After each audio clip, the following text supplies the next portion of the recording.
Power of Us podcast, where we explore the journeys of remarkable leaders who unite vision with action to create positive change.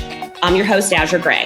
Whether you're at the office or on your morning run or winding down from a busy day, glad you can join us as we learn from the best and brightest about what it means to lead with integrity, innovate with intention, and empower with insight. Let's start the conversation because together we are powerful. I'd like to welcome a special guest today, Mary Beth Oaks, CEO and owner of Business Furniture, the largest dealer of office furniture in the state of Indiana. Mary Beth serves on the board of directors for the Indy Chamber, Community Health Network, the Indianapolis Zoo, Indy Reads, and Pass the Torch. She's on the IBJ's 250 list and a contributor to Inside Indiana Business. What did I forget? Anything? That's a long list. Wow. It is a long list. Thank you for the great welcome. It is so good to see your face and to get to be a part of this awesome podcast. So thank you. You too. Thank you so much for coming. Yes. So I'm going to go ahead and jump in with that's a long list. I have two small kids and I'm thinking, I thought I was busy. Please tell me, how do you balance the demands of leadership and service with having a personal life? How do you get that done? Well, I will say, Aszure, I feel like the concept of balance is always an illusion, right? I feel like something is always kind of out of whack in your life. And I think the older I get, so like I am now 56 years young, I will like to say. And I think beautiful. Oh, thank you. And I have finally figured out, I believe, that I think every day is just a new day, right? And the older I get, I find that it's really important that, I make time, a little bit of time every day for my family, time for things that matter to me, like the boards that you mentioned, like the things that I like to serve on, and then exercise. I have become a Pilates nut. And I do think that's part of what keeps me sane, I would say. But, every day I would say that those three things get varying amounts of attention, but I try to give a little bit of attention to each one of them every day. And it's just, I think the concept of balance is just definitely an illusion. I had a mentor that told me one time that you can have it all, but you probably can't have it all at once. And so you just have to kind of let every day kind of ebb and flow and really try to prioritize, I think, really what matters most and just try to give some attention to that every day as much as you can. And I will say that some days I do much better than others. Some days I'm no good at it, but, I try, every day I try. Well, I remember when I first met you, we were in an organization together over a couple of years. And I remember someone said, "Have you met Mary Beth yet?" Aww. And I said, "No, not yet. I've heard that she's a part of the organization now." And they said, "Oh, wait till you meet her. She's the real deal." Oh, that's true story. Absolutely. Thank I you. remember I finally met you and I thought, wow, that woman's got some serious shoe game. Aww. Can't talk about Mary Beth and not mention you have got taste. So I've noticed it and always admired that about you, in addition to all of your great accomplishments. I'm a bit of a fashionista, and so thank you. I feel your kindred spirit in that.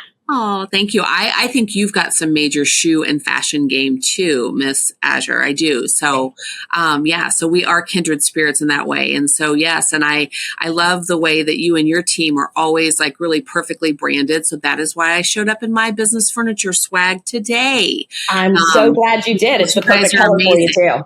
I will say, though, it's kind of interesting, like after COVID, like I feel like my shoe game kind of shifted, and now sometimes I feel like I'm more about the comfort than I ever used to be. And that's kind of nice, like there's all kinds of like really cute flat shoes and cool tennis shoes. And but I'm definitely into my comfort game right now. So absolutely. I was thinking it was my age. I'd much rather blame it on COVID. So that's sounds what good. I think. Yeah, it can't be our age, right? No, definitely not at all. Young, so it can't be my age. But yeah, it's just, I think sometimes as you get older, you just kind of realize what works, right? And you accept what works, you figure out what works, and you make it work. Yeah, there is something freeing about this stage. I have to admit, I'm a lot less concerned about what anybody else thinks. It's just, this is what I want to do. So it's what I'm doing. Yes, absolutely. How it goes. Yes. So I found a quote from you on leadership. One of the most important lessons I have learned about leadership is the need for empathy. Yeah. Truly listening to someone is the best way to build trust and connection. Can you share a pivotal moment in your career that actually helped format your current leadership style? Well, I would say, gosh, there are lots of examples, but I think what really happened, I went through like an empathy training with an empathy coach. And when I first heard her say, it's actually Liesl Mertz, who I know that you know too, and Liesl is wonderful. And I liked what she said when she was talking about you can't always identify with what someone's going through, but most likely you can identify with the emotions they're feeling. That's pretty universal. That's pretty consistent. And that really struck me. And, maybe it struck me most like kind of post-COVID because all of us had all these different feelings. Some of us, were caregivers for older folks. Some of us were caregivers for children. We were all concerned about our businesses and what was going to happen with our health. There are just so many things going on. And I think I realized a lesson then that you really do have to approach things with empathy and try to meet people where they are. And there were so many times, like, for example, I heard our employees talking and I might not be able to relate to exactly what they were going through, but I could hear their emotions, right? I could hear fear. I could hear sadness. I could hear that feeling of being overwhelmed. And those are all things I could relate to. So maybe I couldn't relate to their exact situation. But I think that the situation with COVID really helped me to understand a lot about empathy. Now, the other part about the empathy thing that I really started to think about is with our own team. And I felt like, we were only really apart maybe for the first 6 to 8 weeks when COVID first happened, but I could already tell in that time frame that like we were losing empathy for each other. So I think the other lesson that I learned about empathy is that sometimes when you can be in person with somebody, you can oftentimes have an easier time expressing empathy or having empathy because you're able to see their feelings or feel their feelings, like you're able to see them and experience them. And I think it gives you a greater capacity for empathy. Now, I realize we can't always all be together, but I do think for me, that was kind of an aha, that our team started to lose a little bit of empathy for each other that we've, built back up over time, over the past few years since we've been able to spend more time together.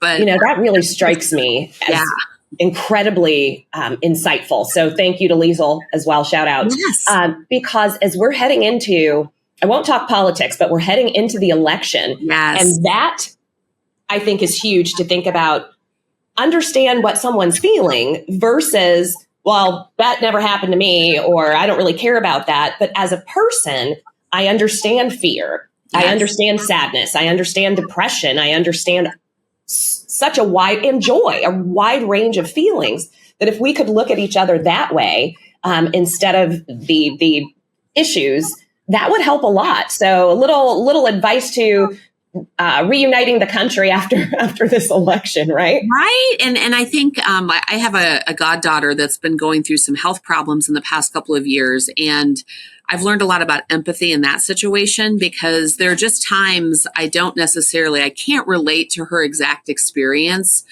But once again, you can relate to those feelings. And I think sometimes empathy means that somebody just wants to be seen. They want to be heard. You don't necessarily have to agree or disagree with them. They just want to know that they're heard and that you see them and you're willing to let them be who they are. And that's a powerful thing. And it's not easy to do. But I think it's really important in any relationship, business or professional. Agreed on both fronts. So I have a question that I like to add. I will give you the official final question that I ask of everyone, but a version of this for you.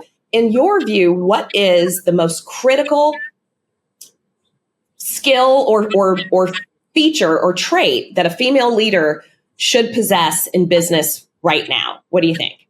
Gosh, I think, kind of two things pop to mind. I know you said one thing, but two things pop into my mind. And I think people are looking for a sense of calm and steady. That doesn't mean that you're not doing anything or taking action, but I think it's calm and steady. And I think back once again to one of my mentors. I love mentors. I've had many great mentors, but one of my mentors always said to me that if you don't keep a calm mind, you can't make good decisions. You can't be a good leader. And that always really stuck with me over the past 30 years or so. And so I try to think about that. And if my brain or my thoughts start to spiral, I try to slow my brain down and just try to remain as calm as I can. Once again, not always easy. It's definitely an aspiration, but I'm not always perfect at it for sure. So I think that calmness is really important. The other thing I think is really communication. What I have learned in my journey that, your team, whatever you're leading, right? People want good communication. They want to understand what's happening. Why is it happening? How will they be impacted?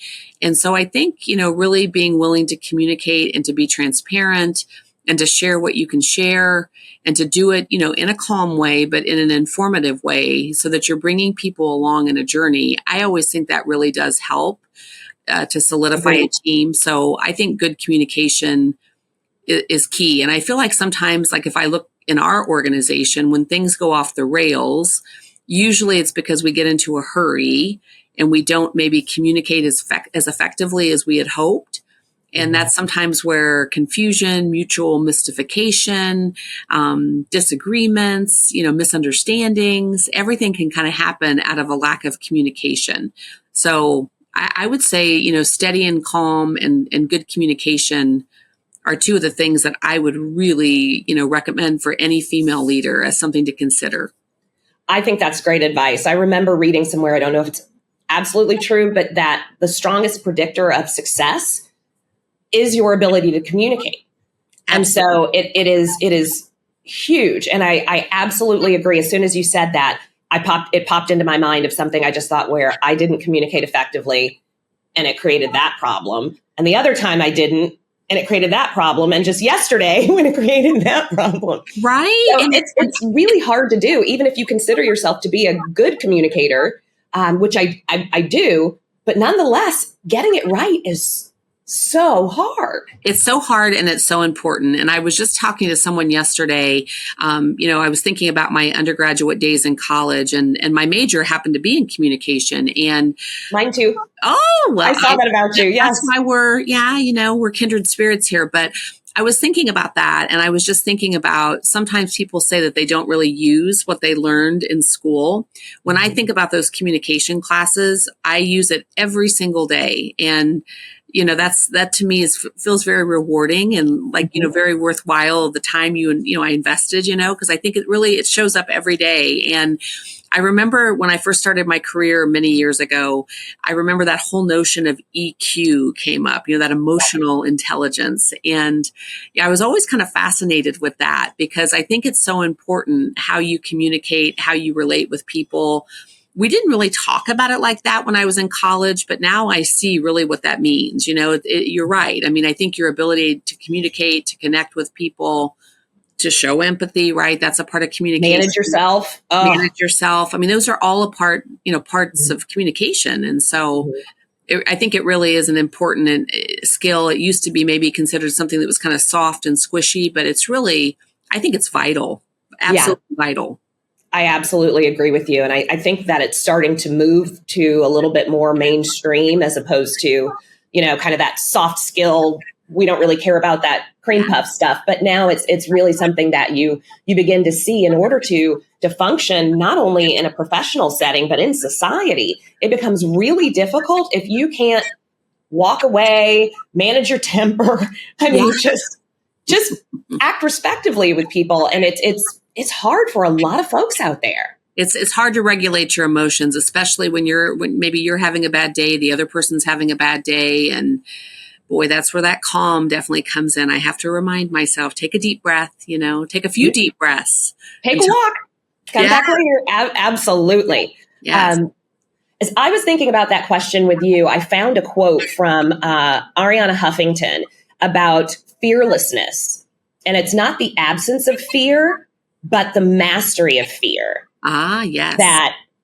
That helps. And so I thought about that and I thought fearlessness, if I were trying to answer that same question that I just asked you, I think right now, at least, that's probably one of the things that I've had over the past few years to really lean into is I cannot be paralyzed by fear. I absolutely have to use my moral compass. For me, it was deciding to put my kids first, right? And I planted that flag. And so every decision I made, really, really hard ones, but they were simple and easy in that sense that I know exactly what the answer needs to be. It wasn't necessarily easy to do or implement or even manage my own feelings through, but knowing where I was going, what my goal was, what was important, helped me to find my way. Yeah, I think that's beautiful. I mean, it's beautiful when you have that kind of clarity, right? When you can really think about what matters most in my life and how do I make those hard decisions to get there, right? And that's, and that whole concept of fear, I know I've probably shared this story with you through the years, but, I think I had a great role model for how to navigate fear, and that was my mom. And, she passed away almost 10 years ago, but back in 1970, she became a single mom, raising 4 daughters. I was the youngest of those girls, but she had a 12-year-old, an 11-year-old, a 7-year-old, and a 2-year-old. And she decided to leave a very difficult marriage and to move to a different state and to go back to being a teacher, which was what her degree was in, and really to start her life over. And, that was just, I think, maybe the first time she was so fearless, right? But then I watched that same kind of fearlessness. And maybe it wasn't that she didn't have fear. I guess to your point, she didn't allow that fear to control her destiny. For an example, she knew she needed a better life for herself and for her daughters. And even though that was a very difficult thing to do and she was very scared, I'm sure, she had to find a way to move forward. And I just watched her kind of experience that same moving forward mentality many times as I was growing up. And I probably didn't fully appreciate it until I was well into my adulthood. And I reflected back on her life and our lives as her children. And, I think it just reminded me you can't let fear guide your destiny. That does not mean you make reckless, crazy decisions. I mean, you have to be thoughtful about what you're choosing to do, just like what you chose to do to put your children very first, right? So you have to, make good decisions and try to really be clear about what your intentions are. But sometimes, fear can stop you in your tracks if you allow it to. And what I have found when I get fearful about something and I don't move forward, I usually regret it later. And so I think about my mom, and I just don't ever want fear to guide my destiny. I want to, really, really have the courage to keep moving forward when I need to, when I know it's the right thing to do for myself or for my company or my family. So absolutely. That actually is very endearing to me. I'm so glad you shared that. And it makes me think, honestly, I hope that is my objective with my kids. And I hope that someday they see that in me the same way that the legacy that your mom has left you is the one I'm trying to leave to my kids. And so it's exactly the same. It really is. I mean, because I think about my mom and, I know all of our circumstances are different, but if I think about her circumstances, I mean, I think in her own way, by making that decision to kind of move forward and be a single mom and to create a different life, I mean, she was putting her children first. Mm-hmm. And, she had to do that. And it was, like I said, not easy. And oh my goodness, kind of crazy chaos sometimes, but I really admire her and I admire you. I mean, when you think about what you need to do and you're going to do it, so. Yeah, I absolutely appreciate that. There is so much to be said for moving forward. And sometimes it's just one foot in front of the other. The big picture, I can't zoom out right now. I gotta just zoom in and focus on, okay, it's Wednesday. Let's do Wednesday. We'll worry about the rest of it later. Do Wednesday as best as you can, right? While moving forward. Yes, absolutely. Yes. So that brings me to another question I wanted to ask you about difficult decisions. So what is a difficult or unpopular decision that you had to make, and how did you manage and navigate that? That is a great question too. I don't mean to keep referring back to COVID because I'm so glad that, for now anyway, it's kind of in the rearview mirror. But I do think back to those very early days. And, in our business, we're in office furniture. And of course, when everything started closing down, we knew that there were going to be some challenges for our business, right? And the main manufacturer that we work with, they told us they were going to stop manufacturing, so it was kind of a frightening time. And we felt like we had to make some decisions quickly because once again, a mentor of mine said to me, that my biggest responsibility is the company, and I have to make sure that the company is safe and solid and it can move forward. I'm really the guardian, if you will, of the company. And so we had to make the difficult decision to start furloughing people.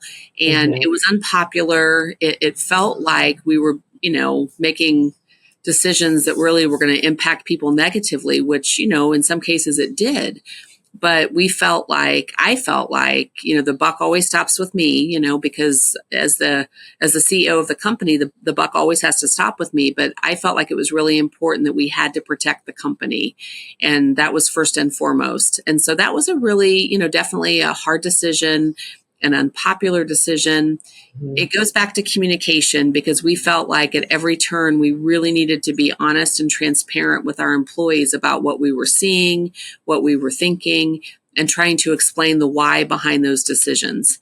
It still may not have made sense to our employees, but we felt like we needed to be transparent. So I guess that was a really hard, difficult decision. Definitely one of the most difficult things that's ever happened in my business career, because when you feel like you're impacting people's lives, I mean, that positively or negatively, that's an awesome responsibility. And, but yes, I felt like we needed to do it to, really make sure that our company could keep moving forward. And I tried to handle it as best as I could, we were having daily conversations with our leaders. We were trying to connect on a weekly basis with our employees and trying to help them to understand what was happening and why it was happening. We tried to have, one-on-one conversations with employees that were being furloughed with telling them our goal was at some point to have them come back, and so fortunately that was a happy ending to the story. Months into the situation, we were able to bring most people back. And since that time we have grown, but at the time I was thinking, man, this is really hard. And this is not something I ever hope to experience again, Yeah, absolutely. That is a heavy weight to carry. Heavy. Yes. To be responsible for feeling as if you have all of these households, these families and people that are part of your stewardship, right? You're responsible for in some way, at least to be honest with them and make the tough decisions that will be best for the rest of the families, right? And so that's a really tough call.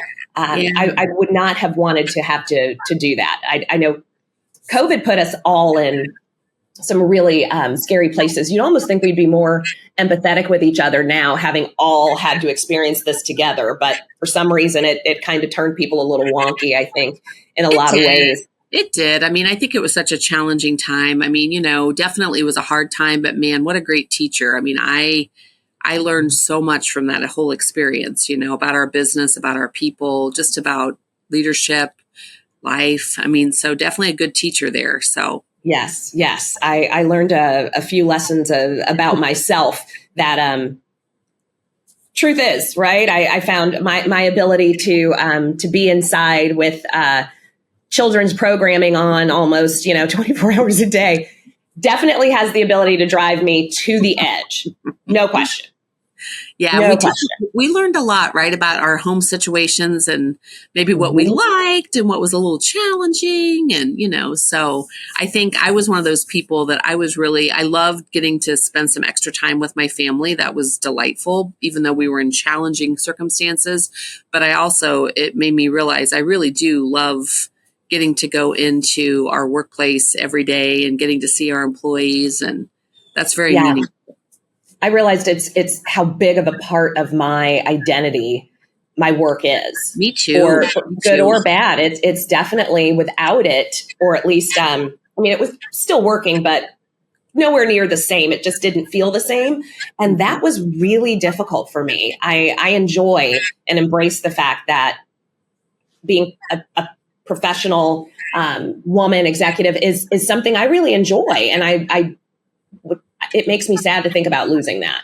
Me too. I mean, and for me also, I tend to be a pretty big extrovert. So people really energize me. And, having fewer people around you during that time, that was really a struggle. I mean, I miss the energy from people. And so I'll never forget missing that. And it's probably given me a much greater appreciation, for that energy that I need from other people. So, yes. Lessons are learned through struggle, aren't they? So that's really where they come from. So I'm curious, what role has failure played in your personal or professional development? Because it's the struggle, right, where we actually come through and learn something. So what did you get wrong or lose, and then get a lesson out of? Yeah, that is another great question. You got great questions this morning. I mean, when I think of, failures, I definitely think of times in my life where I feel like I made the wrong decision or I didn't do what I needed to do. And I guess I would consider those to be failures. And so I guess, what I've learned from failures is that there is always something to learn from that failure, right? And I think the older I get, maybe the less time I spend beating up on myself. Like I can think of things maybe that happened earlier in my career that just kind of crushed me. And, for several days, I was just really bummed out and, I got kind of stuck. And I think the older I get, I allow myself time just to kind of bask in the disappointment that I might be feeling. But then I try to think about, okay, what could I have done differently? What are 2 or 3 takeaways? What are a couple of things that next time I'm going to try so that I can hopefully, circumvent that failure? But I think what I've also learned about failure is that usually is when I've grown the most, like when I really truly, when something did not go the way that I wanted it to go, that's really when I learned the most. And I know that sounds, kind of cliche, but it's so true. I mean, it sounds like something my mom would have said to me when I was like in high school or junior high, but she probably did. And, you learn a lot, right? And so, like I said, I think the older I get, maybe I still allow myself to feel sad for a little bit about what I failed at, but hopefully then I can get the presence of mind to ask myself those questions. What can I do next time differently to get a different outcome? What can I learn here, right? How can I grow from this situation? And because everyone's going to fail. I mean, there's no such thing as perfection in this life, right? Nobody, even if someone seems perfect or their life seems perfect, I promise you, behind that wall or look of perfection, there are disappointments, right? Disappointments and failures and things you wish you could do over. So, yes, absolutely. I know from it. Two things that were. Oh, I'm sorry. I didn't mean to talk over you. 2 things that were shared with me. I know. One, my father would always remind me, life is hard. As soon as I'm complaining about something, it's like, it's intended to be hard. That's just kind of how it goes. But you have to enjoy the things along the way that make life worth doing, because those are big. And also thinking about the fact that just because life is hard and there's lessons to be learned doesn't mean that you're doing it wrong, right? It's anyone that you think is perfect, you don't know them well enough. Nope. That's all there is to it. We all have flaws. We all have things, right, that, we just wish would have gone differently, right? Things that we think we screwed up, messed up. And so I guess my advice is, don't beat yourself up too hard. I mean, just recognize that failure is a part of life and ask yourself, okay, what can I do differently next time? What can I learn? How can I move forward? So that's been an ongoing lesson for me to not to accept failure, which I've done. But then at the same time, it's just this constant pursuit of perfection, which does not exist. It doesn't. And so to not spend as much time marinating in, I should have done it differently, Aszure, and then to say, nope, it's okay, you screwed up, but let's let's try and see if we can do it better next time. Yeah. Somebody said to me one time, maybe 20 years ago, gosh, things just seem so easy for you. And my husband heard them say that. And he's like, what they don't understand is you're kind of like that. Maybe you're like that swan kind of gliding across the lake, but they don't see how furiously you're kicking underneath. And I thought, what a good observation. I mean, that is, yes. He knows me better than anybody. And he knows that, I may appear to be gliding along some days, but boy, I'm kicking really hard below to stay afloat some days. Right. So like most people. I like that one. I'll have to remember that. I can kind of relate to that too. It may look like this, but really it's moving furiously. And it's really nowhere near as easy as it looks. And only the people who are really close to you and doing it with you actually know how hard it is, the nights you don't sleep well, the tears when it's like, okay, I've got to get this together, but I've got to allow myself a minute for this to come out because it's there. And it's a fine line though too, Aszure, I think between like vulnerability and strength, right? Because on one hand, I feel like there have been times in my life where I want to be more vulnerable so that people do know that there's struggle. So I think that's important, but I think as a leader, sometimes that's probably where I struggle, that fine line between being overly vulnerable or really trying to inspire confidence in people. Because, certainly I want my team to have confidence that our company is moving forward and we're trying to do the things right that we can do right, and so it's kind of that, how vulnerable should you be or, versus how much should you try to inspire confidence? So that's always something that, I think as a leader, you have to think about, right?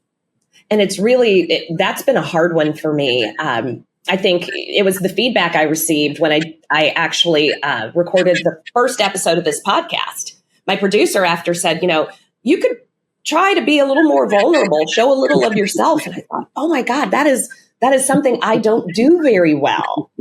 I really don't. And so that's been a new skill I've been working on over the past, I'd say, year or two, because it was never even really communicated that was something that I think maybe it's a shift in the culture and kind of accepting the whole person, because vulnerability was never a lesson I remember my parents talking to me about as a child, that you need to be more vulnerable. Exactly. I think maybe as we were growing up, you're expected just to kind of, when you fall down, you jump back up. And I think that's good to jump back up, but I think it's also okay to say, darn, that hurt when I fell. Darn it. That really, that hurt. I mean, that was hard. So, or do we even admit that you fell? Yeah. If nobody saw it, did it really happen? Right. I mean, so I do think there is more acceptance now of just being vulnerable and saying, yeah, when I fell, that hurt, and I didn't like it when I fell, and, it made me feel bad when I fell. I think that's okay to do that too,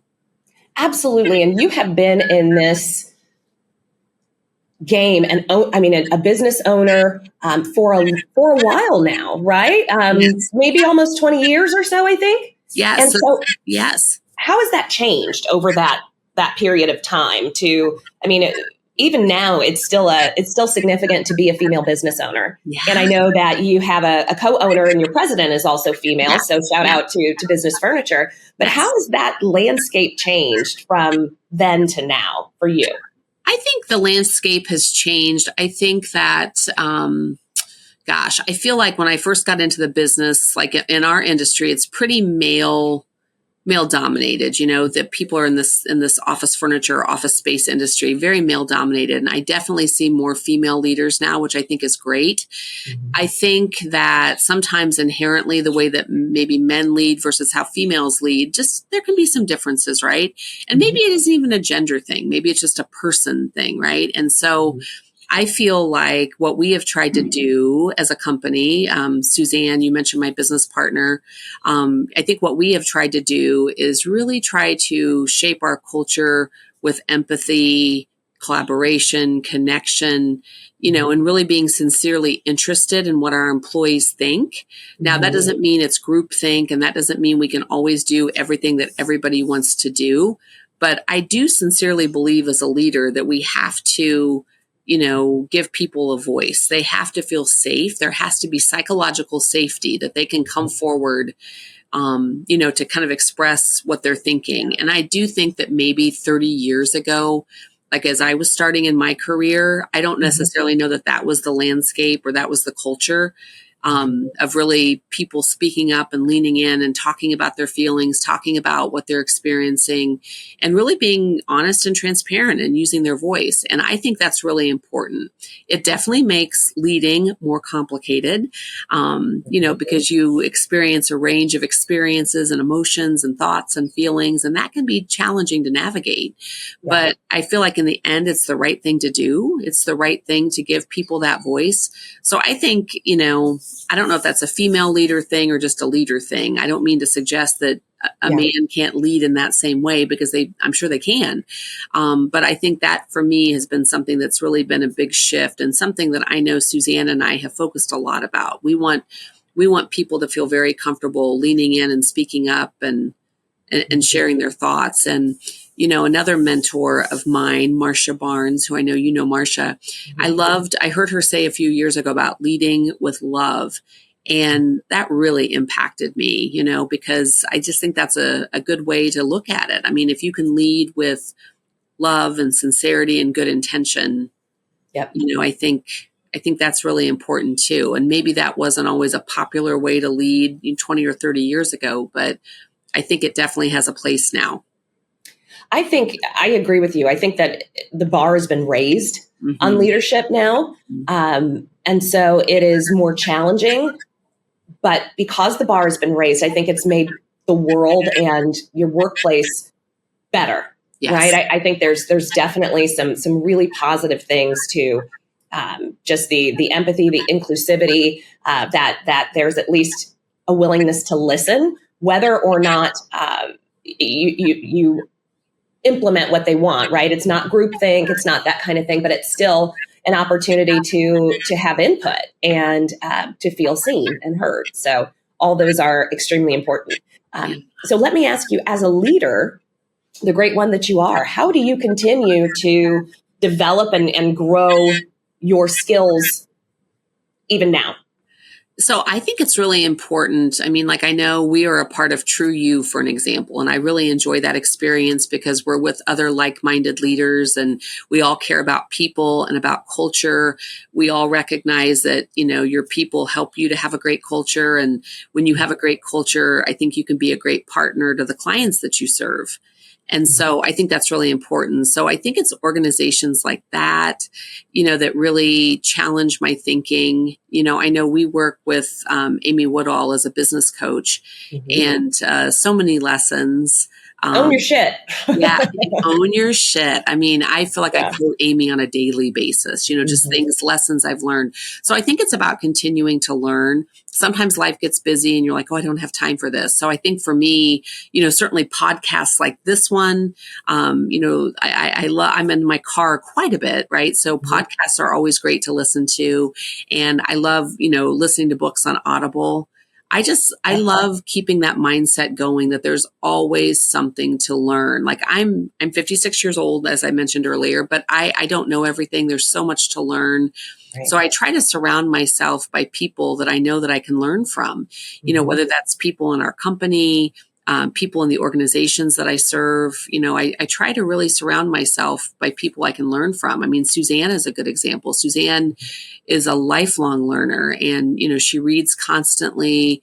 She is always trying to get more information on different topics. And I love that about her. And I learn from that. I always feel like I learn from her too. So I think it's about keeping an open mind. I heard, I don't know if you are a fan of Malcolm Gladwell, who wrote some really great books, but I heard him on a podcast a couple of years ago, and he had an associate that was about his age, so late 50s.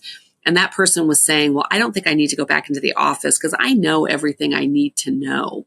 And of course, Malcolm Gladwell called him on that and said, wow, you really know everything you need to know? I mean, that must not be very challenging or interesting anymore if you really aren't learning, and growing. And I thought that was so interesting because, I was thinking, one thing I like to learn from people from different generations, like for example, the Gen Zs, the millennials. I love learning from them because I love that they look through the lens of the world so differently than maybe I do. And they have different experiences because they grew up in a different way. And I love learning from them. So to me, it's about it's about, first of all, keeping an open mind and not thinking that just because you're further along in your career, like myself, that you know everything, because I do not know everything. And I want to keep learning. I want to keep growing. I want to stay relevant, so that I can continue to participate as a leader. And as soon as you master something, it changes. I mean, that's definitely, the world moves so much faster now. It moves so much faster. That it's impossible to be on top of something completely, because then poof, then it's something over. New, right? We've got a poof pandemic. I mean, you just never really know, right? You never know. So I think it's just keeping an open mind, right? To just recognizing that probably until you draw your last breath, there's something to learn, right? There's something to learn. There's a way you can grow and never give up. Yeah, absolutely. Well, I would like to ask you, I told you there's a final question that every guest gets, and I want to hear your thoughts here. Okay. What life lesson, whether you learned it recently or long ago, is serving you best in your life right now, this moment in time? Oh my goodness. I love your questions. I love that, they really challenge us to think, right, about what life lesson. I think, my biggest life lesson at this moment, really does go back to, what we were talking about, that empathy piece and the communication piece.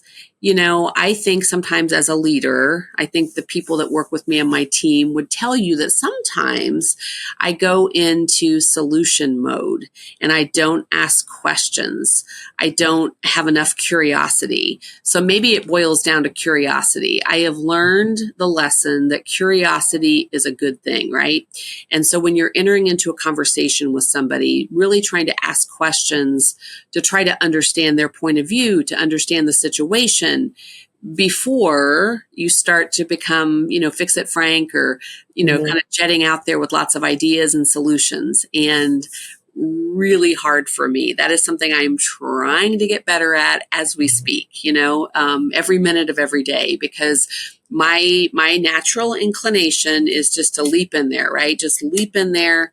This is my idea. This is my solution. And so I'd say curiosity is the lesson I am learning right now, that I'm really trying to focus on, because I just think you get better outcomes when you ask questions, when you really, before you try to insert your ideas and thoughts, find out what somebody else's thoughts are, what their ideas are, give them a chance to shine, give them a chance to, just demonstrate what they can do as a leader or as a person, right? So curiosity, I think that's at the heart of it. That's what I'm trying. I like that. Curiosity. And I'm actually really enjoying feeling that you see so many things similarly. I'm feeling proud of myself about that, because I can tell you honestly, I've always admired you and genuinely liked you from the minute I met you. Right back at you.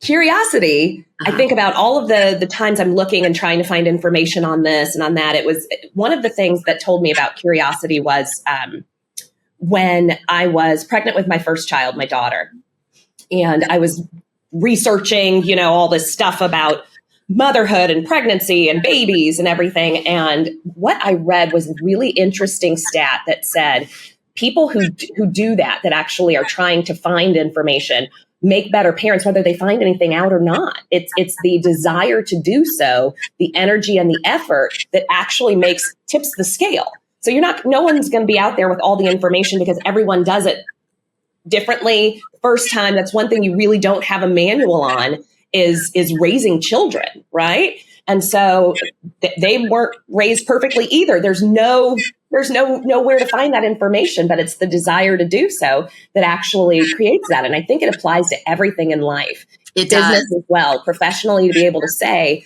you know what, I need to listen. Politics. I mean, everything that's out there, we have to exchange information and absorb other perspectives and ideas. It's so true. And you're right when you say it applies to home and work, right? Because when I'm at home, I think sometimes I charge into that solution mode and I'm not asking enough questions to really understand. The same thing with friends. I mean, it's just the more I can ask questions and really genuinely be curious, before I express my point of view, I just think it just makes me a better human being, really, with more love, more compassion, more empathy.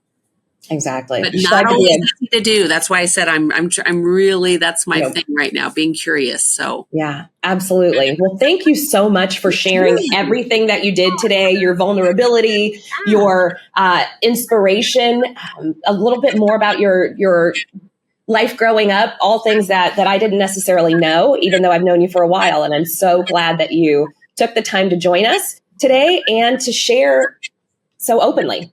I think you are an incredible human being, and just to get the privilege of getting to spend this time with you, I really appreciate it. So thank you. Yes, thank you. Absolutely. So sincerely. Thank you for tuning in to the Power of Us podcast. It's been a pleasure sharing today's insights and stories. Remember that leadership is not just about the goals we achieve, but rather the communities that we help and how we enrich the lives of others. So that's all for today. Aszure Gray, Power of Us podcast.